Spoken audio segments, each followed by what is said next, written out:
मुंबईमधल्या new India cooperative बँकेवरती RBI कडून निर्बंध घालण्यात आलेले आहेत। ठेवीदारांना ठेवी काढण्यास सुद्धा मनाई करण्यात आलेली आहे। न्यू इंडिया कोऑपरेटिव्ह बँक आता कर्ज देऊ शकणार नाहीये किंवा ठेवी सुद्धा स्वीकारू शकणार नाहीये। आरबीआयनं गुरुवारी 13 फेब्रुवारीला बँकेचं कामकाज बंद झाल्यानंतर पुढील 6 महिन्यांसाठी हे निर्बंध लागू केलेले आहेत।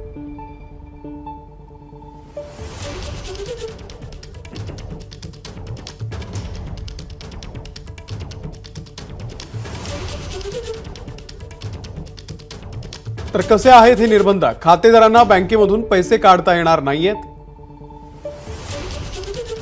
बँकेला नव्यानं कर्ज वाटपही करता येणार नाहीये। जुन्या कर्जाला मुदतवाढही देता येणार नाहीये। बँकेला कुठेही गुंतवणूक करता येणार नाहीये। ठेवी तारण ठेवून घेतलेली कर्ज संपवता येतील।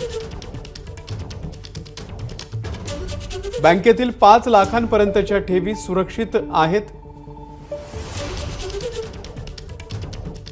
13 फेब्रुवारीपासून 6 महिने हे निर्बंध लागू राहणार आहेत।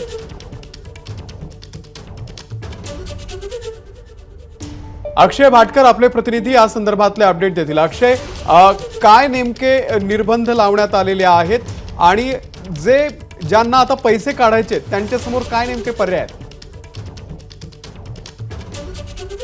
सध्या तरी त्यांच्यासमोर कोणतेही पर्याय नाही आहेत, कारण की एसबीआयच्या गाईडलाईन्स आहेत, जे रूल बुक आहे त्याच्यानुसार आता पुढच्या 6 महिन्यांपर्यंत या बँकेचे जेवढे कस्टमर आहेत त्यांना त्यांच्या FD मधून किंवा त्यांना त्यांच्या सेव्हिंग्स अकाउंटमधून, करंट अकाउंटमधून, RD मधून कोणत्याही प्रकारचे पैसे हे काढता येणार नाही आहेत आणि हाच सगळ्यात मोठा निर्बंध या बँकेच्या कस्टमरच्या अकाउंटवर सध्या लावण्यात आलेला आहे। दुसरं म्हणजे या बँकेवर आता 6 महिन्यांपर्यंतचे आर्थिक निर्बंध लादण्यात आलेले आहेत। त्याच्यामुळे देखील अनेक ग्राहकांना याचा फटका बसणार, बँकेला तर फटका बसणारच आहे। मात्र हे सर्व ग्राहक आपण पाहतोय सकाळपासून ज्यावेळीपासून ही माहिती या ग्राहकांना मिळालेली आहे तेव्हापासून हे सर्व ग्राहक बँकेचे या ठिकाणी उभे आहेत आणि सर्वच जण आपल्याला माहिती आहे की लॉकरमध्ये काही ठेवत नाहीत गोष्टी। अनेकांच्या गोष्टी ज्या आहेत त्या त्यांच्या सेव्हिंग्स अकाउंटमध्ये असतात, मग त्यांचे पैसे जे आहेत ते सेव्हिंग्स अकाउंटमध्ये किंवा करंट अकाउंटमध्ये असतात।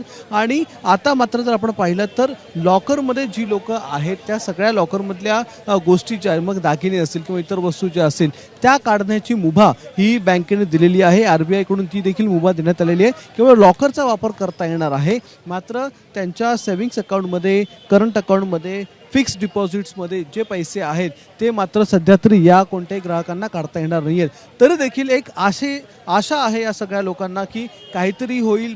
बँकेच्या नुसार जे बोलणी सुरू आहेत RBI बरोबर त्या संदर्भात असेल तर या सगळ्या लोकांना एक आशा आहे आणि त्या आशेच्या धर्तीवरच हे सर्व लोक सध्या इथे उभे आहेत की बँकेकडून काही ना काही आम्हाला एखादी सूचना दिली जाईल किंवा पैसे काढण्याची जी मुदत आहे ती सांगितली जाईल, काहीतरी एक सूचना येईल यासाठी इथे हे सर्व ग्राहक सध्या उभे आहेत। मात्र बँकेकडून केवळ लॉकरचाच वापर इथे करणाऱ्यांनाच आतमध्ये सोडलं जात आहे आणि कोणत्याही प्रकारची पूर्वसूचना इथे बँकेकडून देण्यात आलेली नाही आहे। त्याच्यामुळे अनेक ग्राहकांना इथे फटका बसलाय।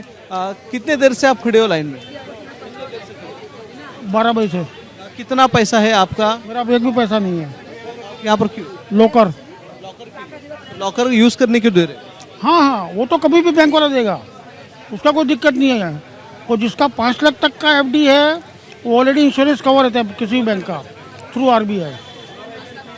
अभी तक इन लोग का ये इंस्ट्रक्शन नहीं है कि सेविंग बैंक से कितना पैसा विड्रॉल कर सकते हैं।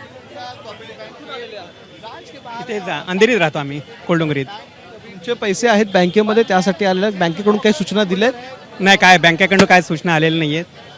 फक्त हे लॉकरसाठी लाईन उभी आहे, लॉकरवाल्यांसाठी ठेवलेले आहेत। आजच्या दिवस एवढं सांगितलं आहे त्यांनी, बाकीचं काय नाही। पण त्या बँकेचं ॲप देखील होतं, त्या ॲपवर असे काही सूचना आली होती? नाही, ॲपवर काय नाही आली। सकाळी SMS आला, फक्त ते रिझर्व्ह बँकेचे जी काय नोटीस आहे ते आम्हाला पाठवलं गेलं आणि दुसरी गोष्ट म्हणजे आता बाकीचं काय इंटिमेशन वगैरे काय आम्हाला मिळालं। तर आपण पाहताय या सगळ्या ग्राहकांना कोणती पूर्वसूचना नव्हती आणि पूर्वसूचना नसल्यामुळे ग्राहक थोडेसे गोंधळलेले आहेत, कारण की पैशांचा विषय आहे। याच्या आधी देखील PMC बँकेसंदर्भात काय झालं ते आपण पाहिलंच आहे। त्यामुळे PMC नंतर आता ही अजून एक बँक जी आहे ती सध्या आर्थिक निर्बंधांमध्ये आहे आणि काय होतं या बँकेचं ग्राहकांना पैसे मिळतात की नाही पुढच्या 1 ते 2 दिवसात चित्र स्पष्ट होईल।